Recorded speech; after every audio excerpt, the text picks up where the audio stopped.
I'd say that as I was growing up in the Bay Area, my story was one of diversity, community, family, and support. This is the story that defined me and gave me the confidence to venture into college. The story quickly changed, however, when I started going to school in Sacramento State in the mid-1980s.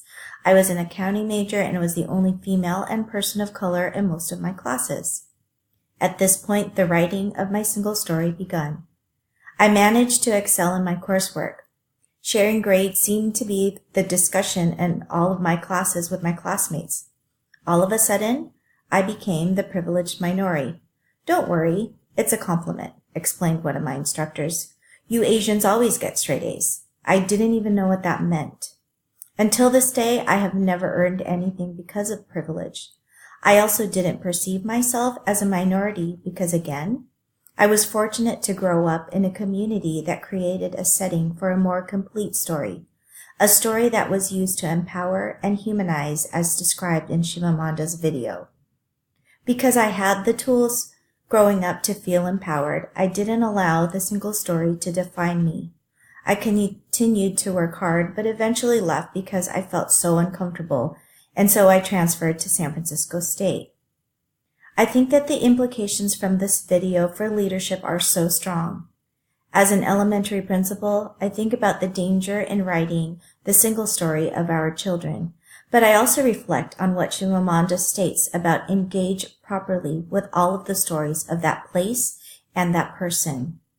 Many of my students are homeless, only get a nutritious meal when they're at school, have family members that are incarcerated, and have dreadful experiences that as adults we can't even handle.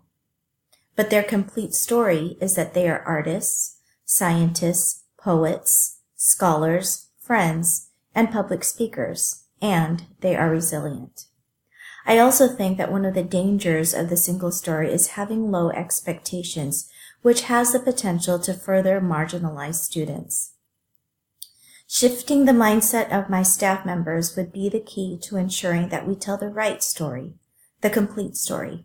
We have had several trainings about equity and culturally relevant teaching and learning, but we're still not at the point where we are 100% educating our students based on their strengths. I think we often make daily decisions for students based on their struggles and need to look beyond the fact that their home lives hinder their progress. We don't need to make excuses for them, but if we support children in realizing their potential by helping them write their complete story, then we truly are living our Highland Elementary School mantra, which is we believe, we achieve, we are Highland Elementary. And that, as Shimamonda describes, is paradise. Thank you.